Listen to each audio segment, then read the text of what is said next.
Hey everyone, in today's video, I'm going to show you how to fix the can't enable memory integrity error in Windows 11. If you've been struggling with this issue, I've got two methods that should help. Let's get started. First, press the Windows key, type Registry Editor, and click it. When prompted, click Yes.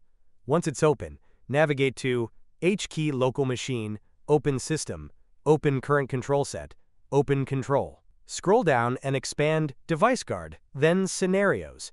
Right-click on Scenarios and select New, and then select Key. Name the new key exactly as Hypervisor Enforce Code Integrity. Make sure it's spelled correctly. Now, click on that new key. In the right pane, right-click on any blank space and select New, and choose DWORD 32-bit value. Name it Enabled.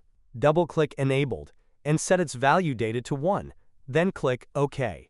Restart your computer so these changes take effect. This method should resolve the issue if it was caused by a registry setting.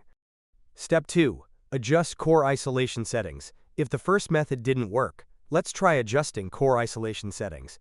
Open the Start menu, type Core Isolation, and click on it. Once you're in Core Isolation settings, try to turn on memory integrity. If it won't let you, click Review Incompatible Drivers. This screen will list any drivers that are causing compatibility issues. Note down any problematic drivers. Now, open Device Manager, search for it in the Start menu, and click on View, and choose Devices by Driver. Look for any drivers listed with issues, like one with the published name OEM53.inf. Right-click on it and select Uninstall Device. Restart your computer, go back to Core Isolation, and try enabling memory integrity again. And that's it. By modifying the registry settings and adjusting core isolation, you should now be able to enable memory integrity in Windows 11 without any issues.